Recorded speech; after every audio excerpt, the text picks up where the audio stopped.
Takut nggak ya teman-teman?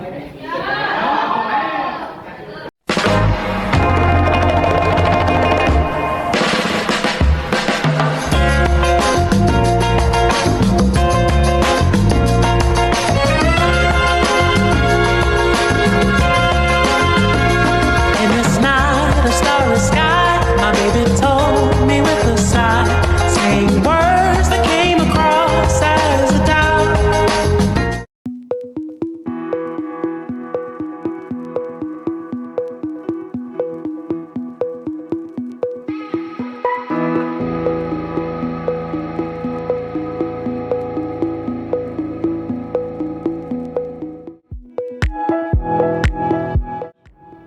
Baik, assalamualaikum warahmatullahi wabarakatuh. Di penghujung mata kuliah praktek pendaftaran pertama kali ini, saya mengucapkan syukur alhamdulillah kepada terima kasih atas kerjanya semuanya para mahasiswa yang semoga sudah bisa memahami ya, memang pendaftaran kali ini kan materi terapan.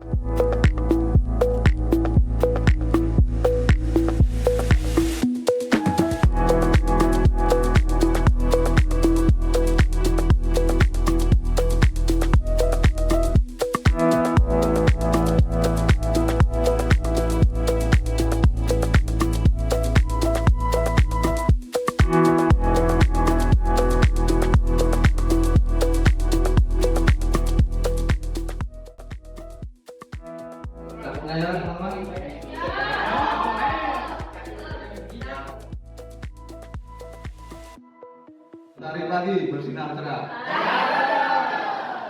Menyapa hangat di awal kelas. Pendaftaran tanah kita bedah agar ilmunya tertanam jelas.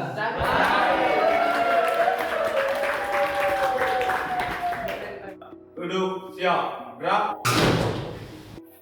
Mengawali pembelajaran pendaftaran tanah pada siang hari ini dan menjadikan pembelajaran ini sebagai ibadah kita, berdoa menurut agama dan kepercayaan masing-masing, dan dalam hati, mulai.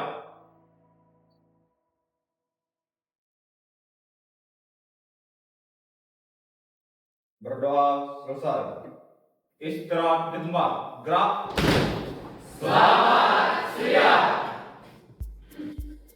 Assalamualaikum warahmatullahi wabarakatuh. Waalaikumsalam warahmatullahi wabarakatuh.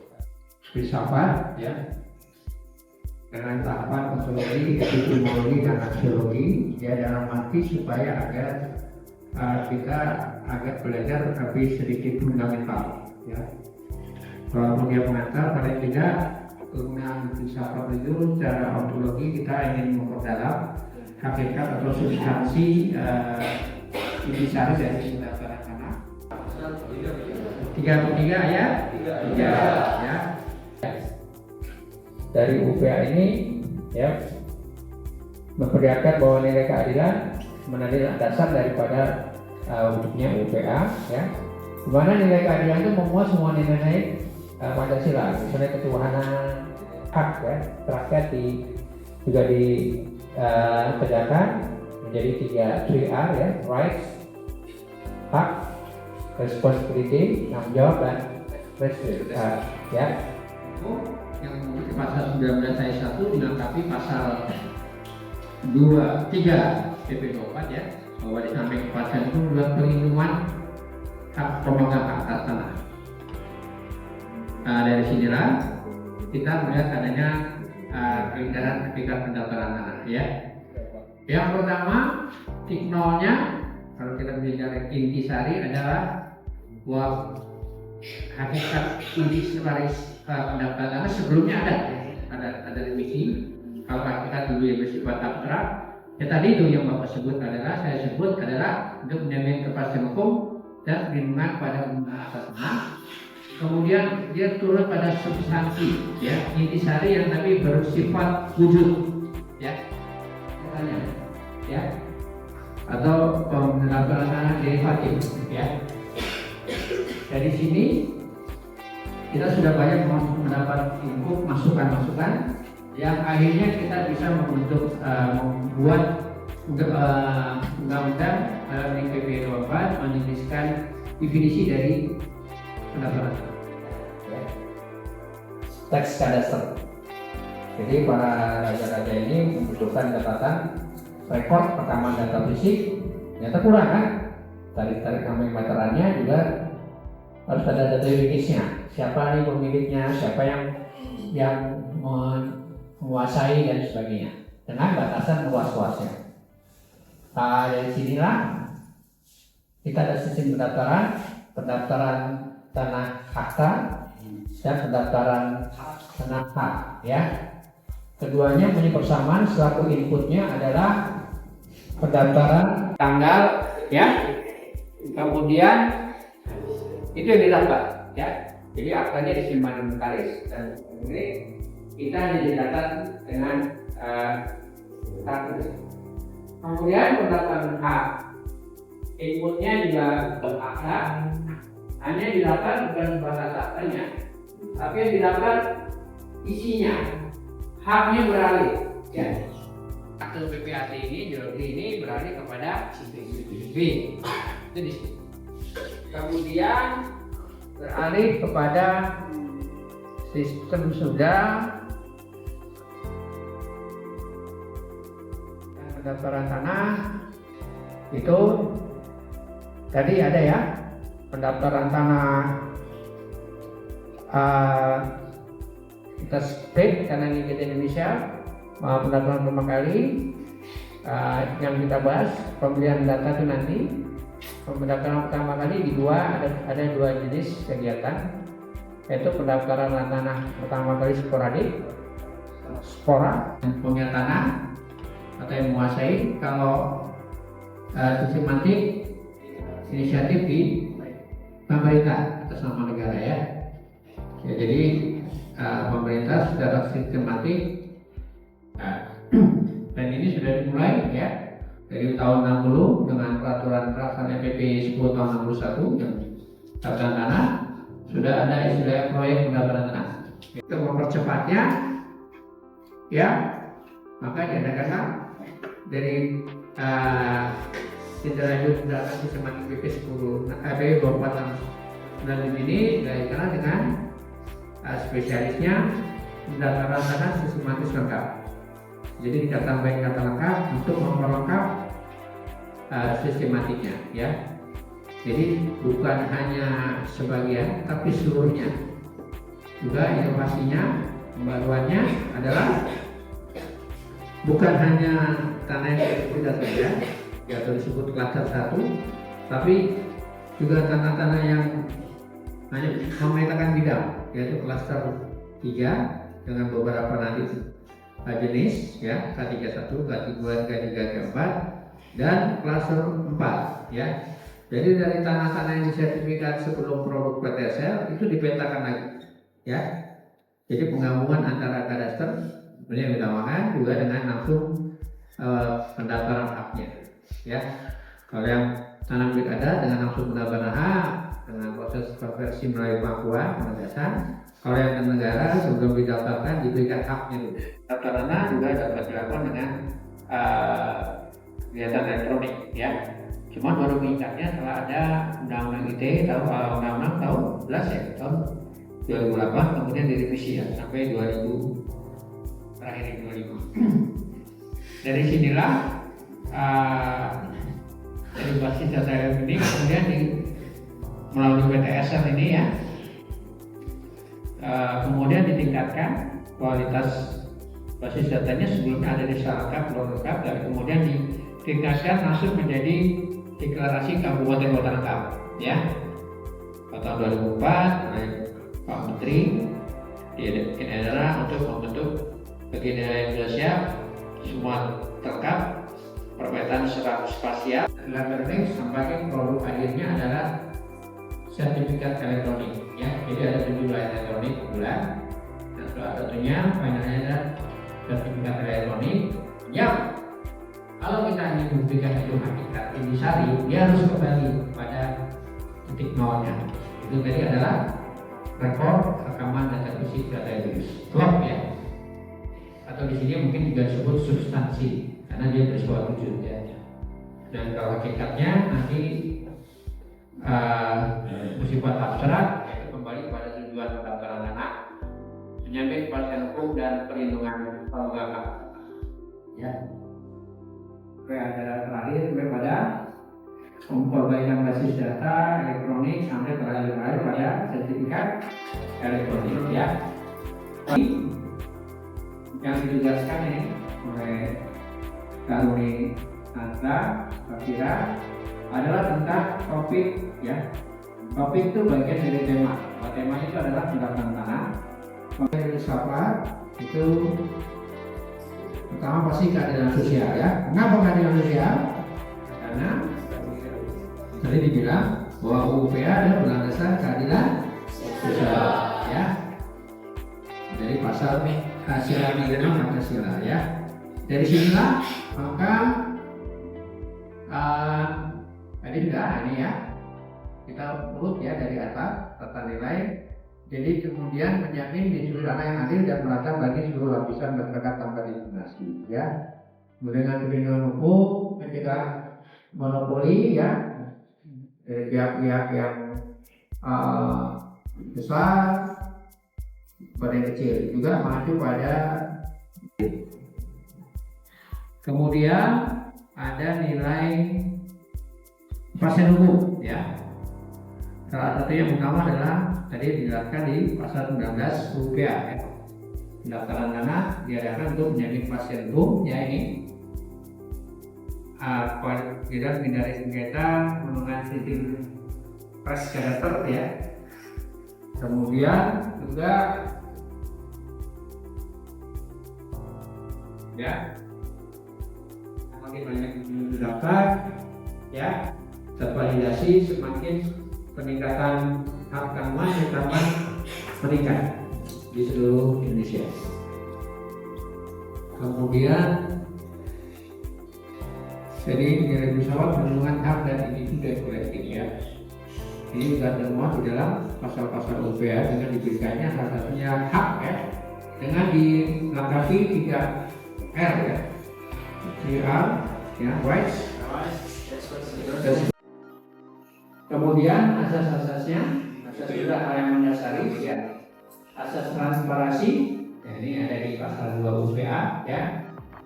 Jadi harus terbuka ya.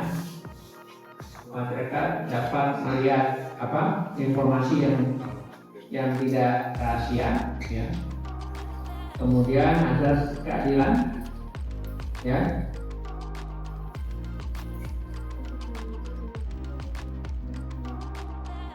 Semua adalah hak yang ada durasi waktunya ya. Hak itu ya dari UPA. Kemudian ada dari teori ini sampai teori tadi, teori permainan daripada sila Pancasila. Kemudian asas fungsi sosial tadi sudah dibahas pasal 6 UPA dan teori perlindungan hukum. Negara memiliki hak-haknya ya. Jadi kalau ada kebutuhan oleh pihak swasta pun negara ini tidak bisa main caplok.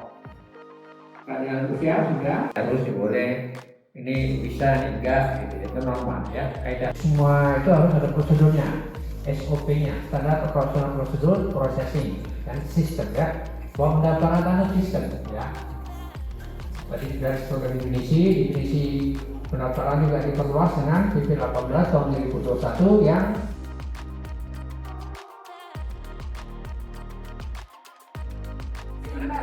ingin memperkenalkan diri, nama saya Faika Negara Madani dengan NIK 2432520. Di sini saya ingin menanyakan ke Bapak yang tadi Bapak sempat jelaskan di depan. Untuk hakikat pendaftaran tanah itu, apakah sebenarnya pendaftaran tanah ini lebih ditekankan pada aspek yuridis saja, misalnya soal bukti hak, lalu atau juga mencakup aspek fisik seperti kondisi dan batas bidang tanah yang real di lapangan? Soalnya saat PKL kemarin itu kan sempat survei Pak. Nah di situ tuh ada beberapa sertifikat yang masih tumpang tindih. Nah itu menurut Bapak seperti apa? Iya, bagus. Praktek lapangan ada masalah dikaitkan dengan teorinya. Teorinya kan nggak boleh Pak sertifikat boleh ya. tapi kalau double. Kalau hakikatnya tentunya baik seperti tadi kita bicaranya para hakikat atau substantif pendaftaran tanah ada rekaman data fisik dan itu ininya. Karena akhirnya kalau terakhir sampai kepada ujung lingkaran sertifikat apa? Elektronik. Yang intinya apa? Rekaman dari ya, itu harusnya begitu. Sekarang menjadi tumpang tinggi, ya, itulah bunyinya adanya perpetaangan, ya. Bisa itu dulu karena petanya belum lengkap, ada permohonan sporadik, ya kan? Karena petanya belum lengkap, kemudian memetakannya tidak tepat, menjadi relatif sifatnya, datang sertifikat kerugian yang karena tidak terkonfirm di peta yang sama atau peta yang dilengkap atau belum dilengkap peta yang baik mengakibatkan tumpang tinggi, ya. Tentu adalah yang harus ditangani dengan lengkap, ya. Termasuk bermater 4. Kalau saya selesaikan dari dengan mediasi, ya, dengan data, dengan ada tunjuk kembali batas, juga nih batasnya digeser gini atau sama-sama kalah harusnya kan. Mungkin kita ada perdamaian, setuju nggak? Oh, oke, sudah. Berdasarkan di pengadilan, kita cari dia, masukkan ke gugatan perdata pokok perkara, tapi nanti di sidang mediasi. Ya. Di perkara perdata itu nanti ada sidang mediasi lagi, ya. Sidang itu nanti diputuskan. Gimana? Masih mau menerima hasil dari pilkada perdamaian dari BPN, mediasi di BPN? Mau? Sudah. Ini nanti jadi hasil sidangnya, hasil sidang dari BPN itu jadi daftar mediasi di perdata. Lalu diputuskanlah yang putusan hakim, yang menjadi daftar. Ya, jadi kita tahu kalau di sana berubah, kira karena dulu menurut saya bahwa orang tua ini begini, ya sudah.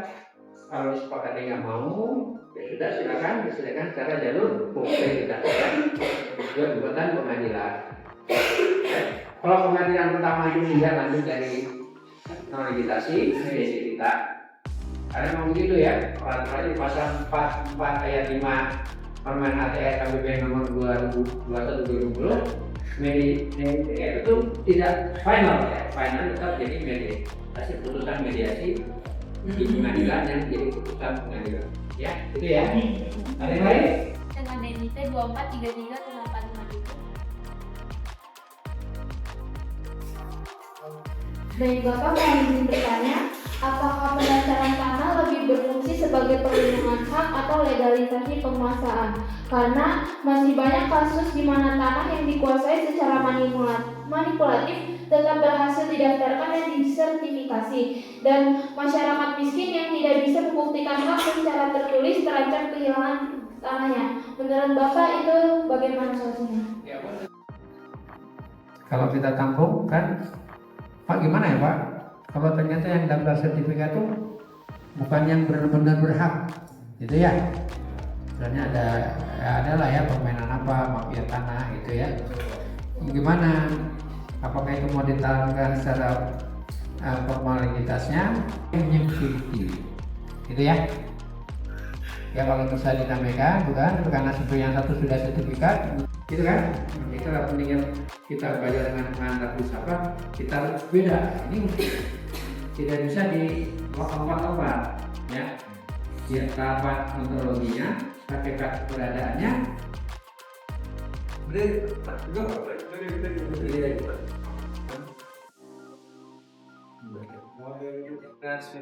Barus NIT 24335412. Jadi yang menjadi pertanyaan saya ini Pak, dalam penjelasan yang berkaitan dengan cara pendaftaran tanah tadi itu sempat dijelaskan tentang basis pendaftaran elektronik, di mana basis pendaftaran elektronik ini tentu akan menghasilkan sertifikat elektronik. Dan dalam penghasilan sertifikat elektronik ini itu ada kelebihan dan kekurangannya. Yang pertama mungkin kita lihat dari kelebihannya itu adanya efisiensi waktu, juga kemudahan akses.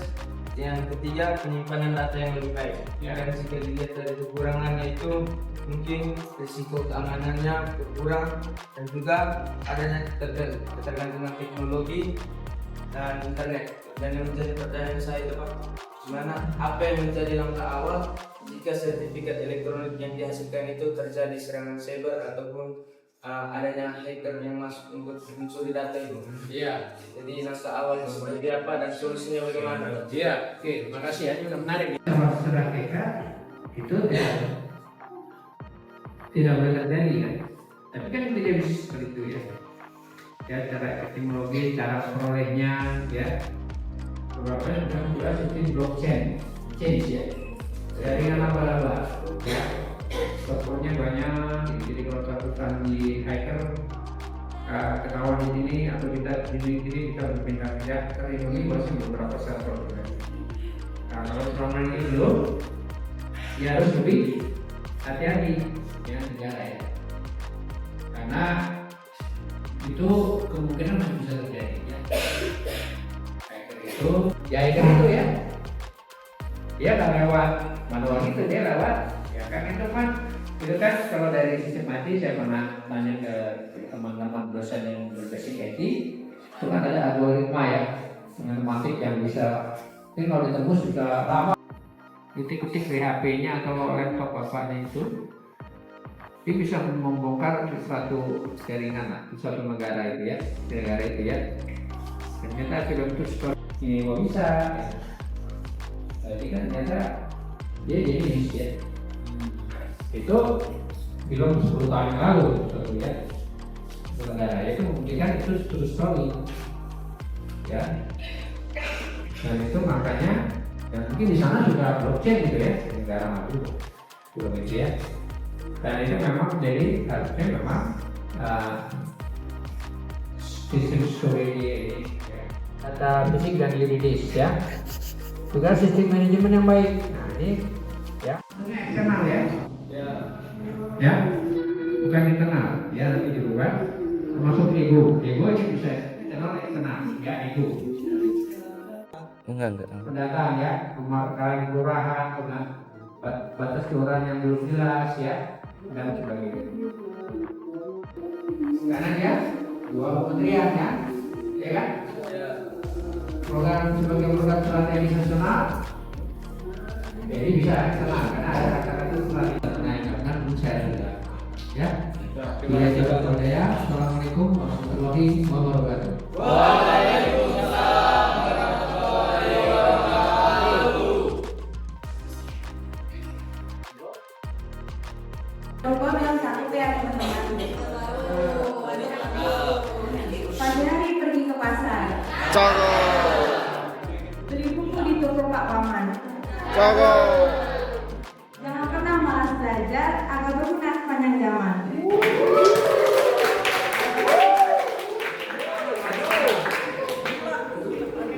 Hentikan kegiatan. Duduk siap. Gerak.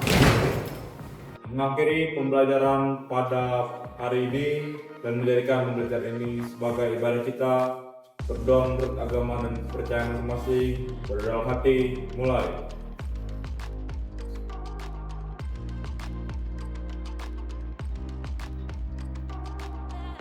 Berdoa selesai. Istirahat di tempat. Gerak.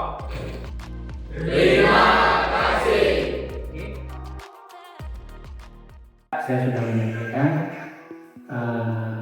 secara ringkas hakikat atau substansi dari pendaftaran tanah ya, dari lingkaran hakikat pendaftaran tanah itulah semua materi pendaftaran tanah di Indonesia itu terwakili. Jadi tahapan-tahapan itu baik dari segi teori ya, dari cara nilai asas, terutama teori dan norma dan regulasinya muat, dan yang terpenting adalah juga materi kontemporer kimia ya.